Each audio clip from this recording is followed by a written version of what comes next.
या संस्थांवर आपण सर्व उपस्थित झालेले आहात। सप्ताहामध्ये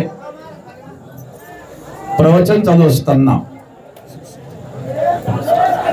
शांत बसा, शांत बसा, कोणाचा आवाज आला नाही पाहिजे, एकदम शांत।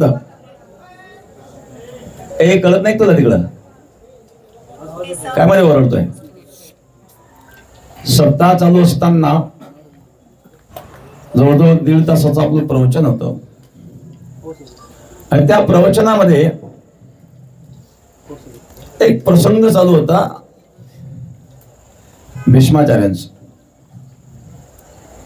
भगवान कृष्ण परमात्मा धर्मराजाला आणि पांडवांना घेऊन भीष्माच्या अंतसमयी भीष्माचार्यांना भेट देण्याकरता आले असताना भीष्माचार्यांनी धर्मराजाला काही उपदेश केला। त्यामध्ये राजधर्मान, स्त्री धर्मान, मोक्ष धर्मान विभागशः त्यामध्ये राजधर्माचा उल्लेख केला। राजधर्म म्हणजे राजाचं कर्तव्य काय या विषयावर भीष्म युधिष्ठिर संवाद या विषयावर प्रवचनामध्ये माझं व्याख्यान चालू होतं आणि त्या व्याख्यानामध्ये धर्मराजाला जो भीष्माचार्यांनी उपदेश केला त्या उपदेशाचा प्रसंग होता की भीष्माचार्य धर्मराजाला सांगतायत की राजाचं पहिलं कर्तव्य आहे की राजाने अन्याय सहन करू नये, अन्यायाला प्रतिकार करावा। अन्यायाला प्रतिकार करणं हे राजाचं पहिलं कर्तव्य असतं। अन्याय करणारा जेवढा दोषी असतो तेवढा अन्याय सहन करणारा दोषी आहे। प्रतिकार करण्याचं सामर्थ्य असताना जर अन्यायाला आपण प्रतिकार करू शकत नसेल तर आपण त्यामध्ये दोषी आहोत। अन्याय करणारी व्यक्ती आपल्यापेक्षा बलवान असेल तर अशा वेळेला आपण प्रतिकार करू शकत नाही, परंतु राजाचं कर्तव्य आहे अन्यायाला प्रतिकार करावं। अशा प्रकारचा विषय प्रवचनामध्ये चालू असताना एक प्रसंग त्यामध्ये आम्ही घेतला की सध्या बांगलादेशामध्ये जी अराजकता चालू आहे, कोट्यवधी हिंदूंवर फार मोठे अत्याचार होत आहेत। बांगलादेश निर्माण झाला त्यावेळेला बांगलादेशामध्ये 22% हिंदू होते, आज ती संख्या 8% आलेली आहे। आणि ज्या वेळेला हा प्रकार बांगलादेशामध्ये झाला, सत्ता पालट झाली, हिंदूंवर मोठे अत्याचार झाले, हिंदू मुलींवर बलात्कार झाला। एकतर बातमी अशी आलेली होती की एका महिलेवर एकाच वेळेला 30 लोकांनी बलात्कार केला। अशा प्रकारचे भयंकर प्रसंग आणि त्यामध्ये आजची परिस्थिती जर आपण पाहिली तर हिंदुस्थानच्या बॉर्डरवर कोट्यावधी हिंदू भारताकडे पाहून वाट पाहत आहेत की भारताने आम्हाला भारतात स्वीकारावं, कारण त्यांचं जगणं बांगलादेशमध्ये मुश्किल झालेलं होतं। या विषयाची चर्चा आम्ही करीत होतो। हे चर्चा करीत असताना आम्ही एक सांगितलं की का घडतं अशा प्रकारचे अत्याचार विशिष्ट समाजाकडून का घडतात, काय एवढे हिंदूंवर अत्याचार होत आहेत। इस्कॉनचे मंदिर तोडले गेले, बुद्धांचे बुद्ध विहार तोडले गेले, चर्च तोडले गेलेत, गुरुद्वारा तोडले गेलेत। मंदिरांनी तर काही बिघडवलं नाही आहे, गोरगरिबांनी काही बिघडवलं नाही आहे, पण अशा प्रकारचे अत्याचार हे दिवसेंदिवस जे वाढत चाललेले आहेत। तर आपल्याकडे सुद्धा असे प्रकार कधी कधी घडतात आणि इतिहास जर आपण पाहिला, हजारो वर्षापासून जे आक्रमण भारतावर झाली, मुघलांचे आक्रमण झाले असतील, बाबराचं आक्रमण झालं असेल, टिपू सुलतान असेल, औरंगजेब असेल, एवढे जे आक्रमण का झाले याला कारण आपण मजबूत नसल्यामुळं, आपल्यामध्ये एकमेकात वाद, एकमेकाला सहकार्य करण्याची वृत्ती नाही। त्याचा परिणाम हा झाला की आपल्याला आजपर्यंत हे अन्याय सहन करावं लागले आणि इतरांचं राज्य आपल्यावर राहिलं, आपल्याला हे सहन करावं लागले। हजारो वर्षापासून आपण झोपलेलो आहोत, एकमेकाचे द्वेष मत्सर जातीवाद यामध्ये अडकलेलो आहोत आणि त्याचा गैरफायदा मुघलांनी घेतला, त्याचा गैरफायदा ब्रिटिशांनी घेतला. आज आपण स्वतंत्र भारतात आहोत, परंतु स्वतंत्र भारतात असून देखील शहरामध्ये काही ठिकाणी अनुचित प्रकार घडतात.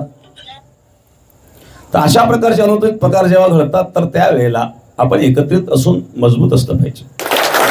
हे चांगले नाही आहे. अराजकता कोणत्याही धर्मात चांगली नाही आहे. आणि हिंदू धर्म तर शांतताप्रिय धर्म आहे. हिंदू धर्म सहिष्णू धर्म आहे. हिंदू धर्म प्रत्येक पाणी मात्रावर दया करणारा धर्म आहे. आणि हा दयाभाव आपण ठेवलाच पाहिजे. परंतु याचा अर्थ असा होत नाही की कोणी आपल्यावर अन्याय करेल तर तो आपण सहन करावा. दयाभाव असावा. अन्याय आपण कधीच करू नये. एखाद्या व्यक्तीला विनाकारण गवताचे काळे देखील टोचू नये. कोण्याही जीवाचा नगळो मत्सर वर्म सर्वेश्वर पूजनाचे. कोणाचाही मत्सर द्वेष आपल्याकडून कधीच करू नये. परंतु एखाद्या वेळेला अन्याय जर आपल्यावर होत असेल तर अन्यायाला प्रतिकार करणं सुद्धा आपण शिकलं पाहिजे. अहिंसा शब्दाचा अर्थ असा होत नाही की अन्यायाला आपण प्रतिकार करू नये, पण अन्याय कोणाला करू नये. हा मुद्दा मांडत असताना बांगलादेशची परिस्थिती जेव्हा आम्ही सांगत होतो त्यावेळी उदाहरण म्हणून आम्ही सांगितलं, एखादी व्यक्ती आहे, हे असं का घडतं, हे अराजक तत्व असं का करतात की ज्यांना हे आदर्श मानतात त्यांच्या जीवनाबद्दल आम्ही एक उदाहरण सांगितलं की एखादा मनुष्य वयाच्या 50व्या वर्षी 6 वर्षाच्या मुलीशी जर लग्न करीत असेल तर हा त्या मुलीवर अन्याय नाही का?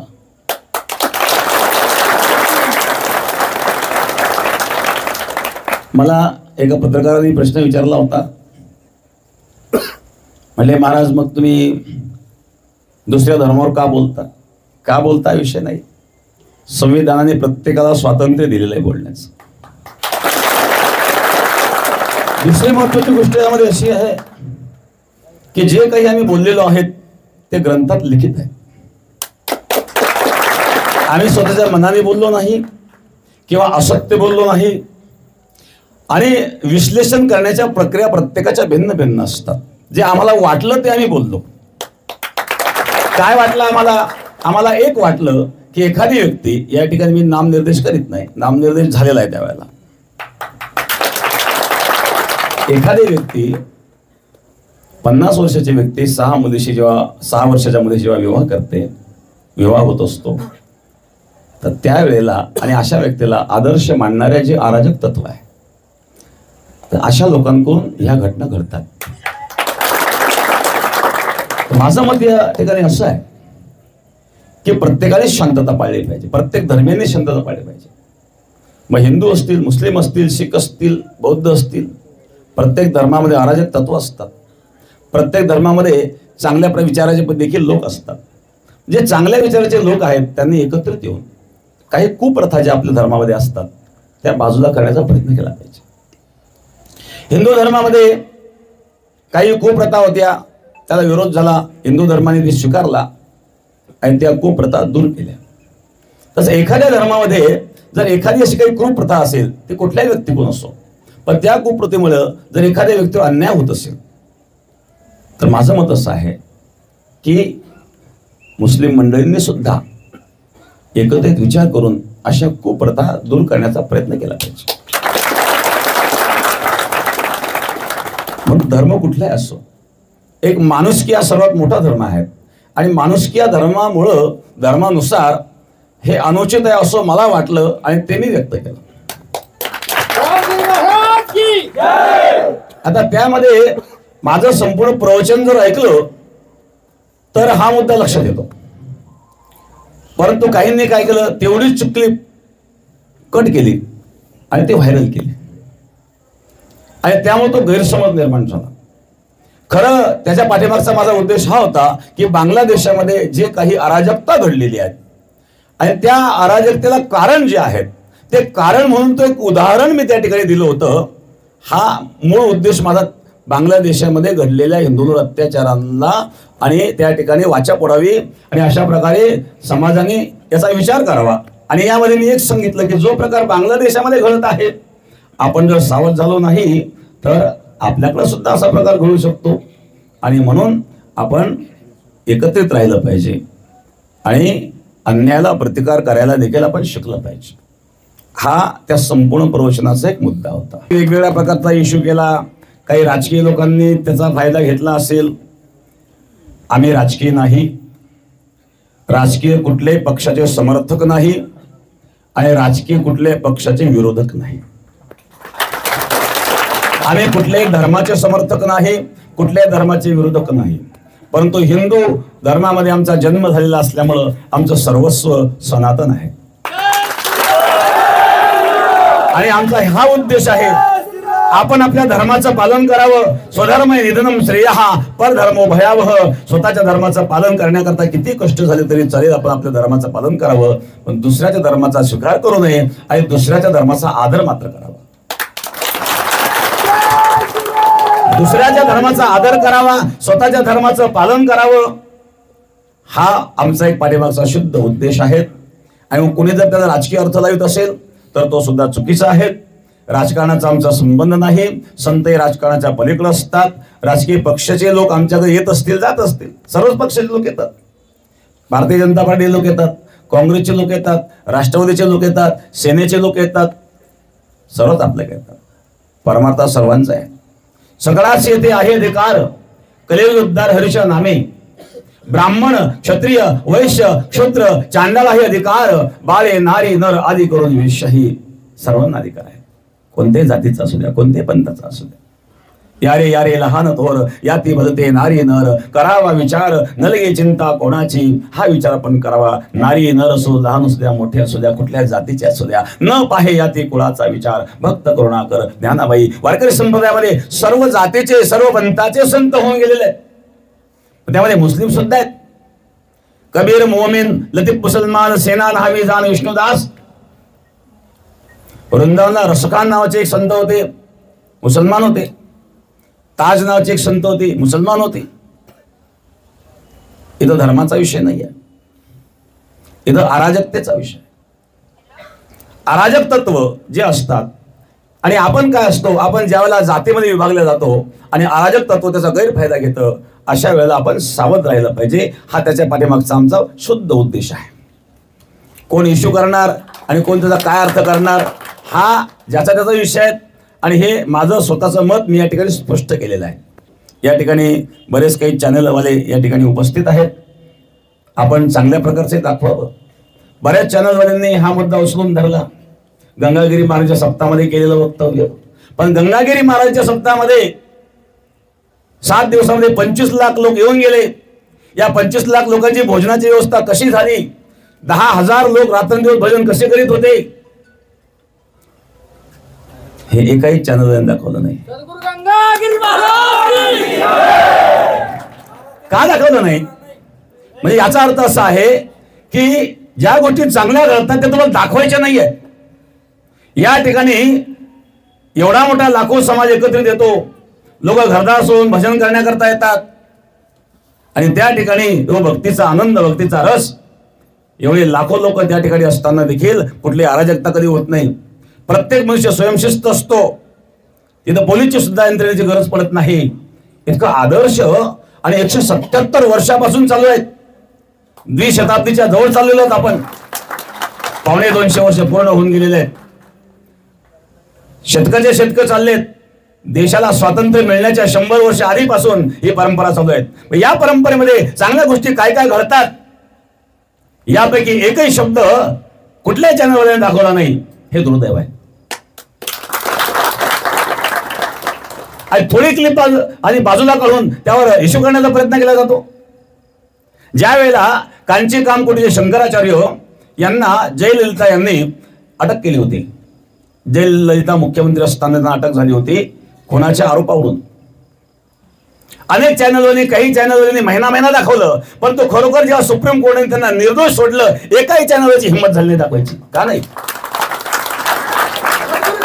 म्हणजे केवळ निगेटिव्हिटी तुम्ही दाखवता का?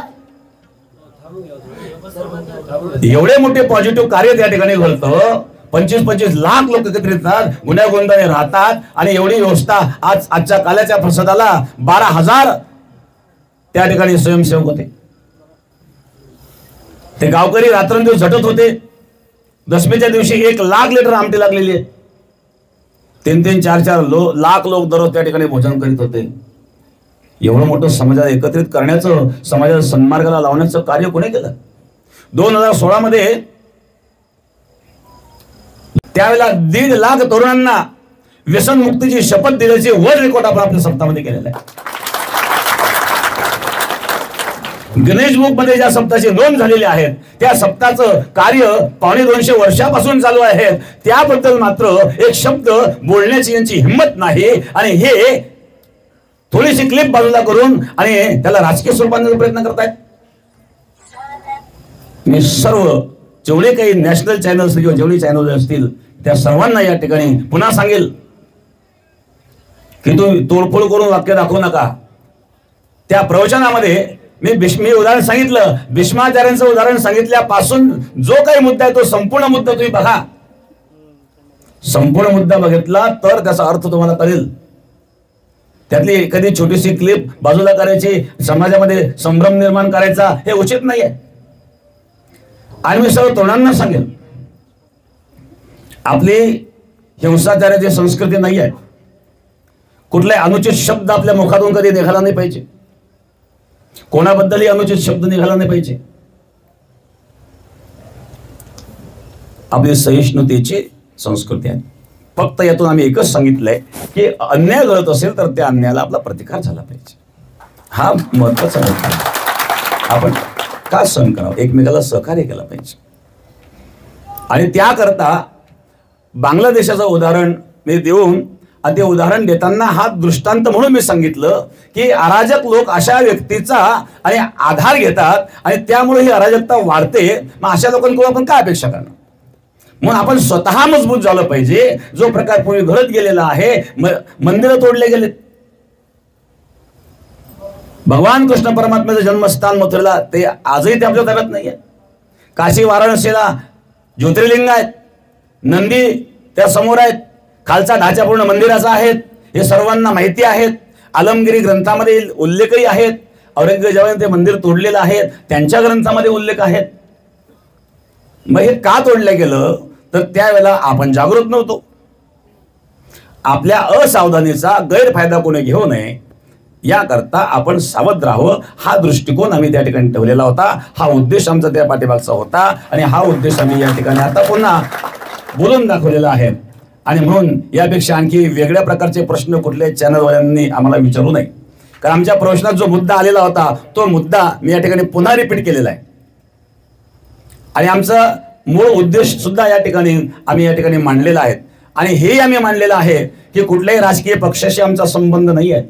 राजकीय पक्षाचे सर्वच लोक आमच्याकडे येतात, सर्वच पक्षाचे लोक येतात आणि सर्वांचाच आम्ही आदर करतो, सर्वच आमचा आदर करतात. आणि कुठलाही पक्ष असेल त्यांचा आम्ही समर्थक नाही, त्यांचे विरोधक नाही, विरोधक देखील नाही आहे. सर्वांनी यावं, फक्त म्हणून यावं. कुठल्याही पक्षाचे असेल त्यांनी यावं. काँग्रेसची मंडळी येतात, बघतायत. भारतीय जनता पक्षाचे लोक येतात, त्यातही बघतायत. काही मुसलमान आपले बघतायत. हा हिंदू मुस्लिमचा मुद्दाच नाही आहे. हा मुद्दा अराजकतेचा आहे. आणि अराजकता ज्या धर्मामध्ये असेल, वास्तविकतेत त्या धर्मियांचीच जबाबदारी आहे की ते अराजकता त्यांनीच थांबवली पाहिजे. परंतु आमचे जे शब्द आहे त्याची क्लिप व्हायरल करून आणि गावोगावी मोठ्या मोठ्या शहरामध्ये दंगल सुरू झाले. काय कारण? असं कोणतं बयात आम्ही त्या ठिकाणी आम्ही दिलेलं आहे दंगल करण्यासारखं? उदाहरण दिलं. जे उदाहरण सत्य आहेत ते ग्रंथात आहेत, त्याला पुरावा आहेत. प्रमाणाशिवाय आम्ही कोणते शब्द वापरलेले नाही आहेत. आणि एखाद्या व्यक्तीकडून आदर्श तुम्ही घेत असाल असं म्हणणाऱ्याला मी एक तर असं समजेल की काही म्हणले तुम्ही त्या दुसऱ्या धर्माबद्दल का बोलले. मी त्या व्यक्तीला असा प्रश्न विचारतो, तो तुझी 6 वर्षाची मुलगी एखाद्या 50 वर्षाच्या माणसाला देशील का? स्वतःची मुलगी. हे जर तुला अनुचित वाटतं तसं मला अनुचित वाटलं, मी ते बोललो. एखाद्याला ते मान्य असेल तो त्यांचा विषय. आणि म्हणून या ठिकाणी जे काही होतं ते मी स्पष्ट केलेलं आहे.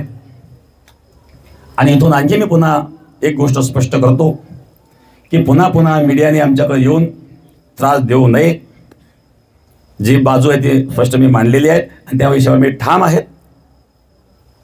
काही लोकांनी मला असाही प्रश्न विचारला, तुम्ही माफी मागणार का? माफी मागण्यासारखं आम्ही काही केलेलं नाही. आम्ही काही चूक केलेली असं आम्हाला वाटत नाही. ज्याला वाटत असेल तो त्यांचा प्रश्न आहे. काहींनी प्रश्न असा विचारला की तुमच्यावर काही FIR दर्ज झालेले आहेत. डॉक्टर बाबासाहेब आंबेडकरांनी लिहिलेल्या संविधानावर माझा पूर्ण विश्वास आहे. भारत देशाच्या न्याय व्यवस्थेवर विश्वास आहे. आणि जे मी काही बोललेलो आहे संविधानाने मला तो अधिकार दिलेला आहे. हिंदूंच्या देवदेवतावर कोणी काही बोलू शकतं, हिंदूंच्या साधू संतांची कोणी टिंगल करू शकतं. किती चित्रपट आहेत, अशा चित्रपटामध्ये आणि साधू संतांबद्दल निगेटिव्ह चर्चा केलेली आहे, त्यांच्यावर का तुम्ही आणि कारवाई करीत नाही? कोणी असू द्या, कोणी कोणाच्या धर्माच्या विरुद्ध कधी बोलू नये. प्रत्येकाचा आदर असेल, परंतु प्रत्येकाचा कुठल्या गोष्टीकडे पाहण्याचा एक दृष्टिकोन असतो. आणि जो दृष्टिकोन असतो तो दृष्टिकोन आम्ही या ठिकाणी मांडला. आता राहिला विषय त्याचा विपर्यास झाल्यामुळं आपला सर्व तरुण वर्ग उठून बसलाय. आपल्याला अनुचित प्रकार काही करायचे नाही आहेत, परंतु ज्या ज्या ठिकाणी चुकीचे अशा प्रकारचे प्रकार घडले, दगडफेक झाली, मारामाऱ्या झाल्या, कोणी वेगवेगळ्या प्रकारचे पोस्ट केलेत, वैजापूरला देखील मोर्चा वगैरे झाला असेल. हा, यांना पण पायाला लागलंय. काय तुमचं नाव? अजय पाटील साळुंके. यांना पायाला लागलेत, यांना दगडफेक झाली तिथं. तर अशा प्रकारे हे प्रकार ज्यांनी केले हे अराजक तत्वाने केलेले आहेत. याला मी कोणी धर्माला जबाबदार धरीत नाही, पण त्या धर्मातले जे जबाबदार लोक आहेत त्यांची पण ती जबाबदारी आहे की अशा अराजक तत्वांना आपण आवरा. आणि नाही आवरलं तर मग ऍक्शनला रिॲक्शन होणार. परंतु एक सांगतो, शांत शांत शांत, एवढं उत्तेजित होऊ नका. उत्तेजित होण्याकरता मी बोलत नाही आहे. समाजामध्ये जर अशा प्रकारचे अराजक होत असतील तर आपल्याला शांततेने आंदोलन करण्याचा अधिकार संविधानाने दिलेला आहे. शांततेने आपण आंदोलन करावं. धर्माबद्दल, आपल्या संस्कृतीबद्दल, देशाबद्दल आपल्याला प्रेम असावं. कोणाला अनुचित बोलू नये. कोणी एखाद्या दुसऱ्या धर्माचा जरी असेल तर त्या व्यक्तीला सुद्धा चुकीचं आपण कधी बोलू नये. आणि म्हणून आपण शांततेचा मार्ग स्वीकारावा. अशाच प्रकारचा आम्ही आपल्याला आदेश देतो. कुठे अराजकता होता कामा नये, कुठे चुकीचं मेसेज जाता कामा नये, परंतु आपण आपलं कार्य जे काही आहे ते कार्य करावं. तर मला असं वाटतं, एबीपी माझा, उघडा डोळे बघा नीट.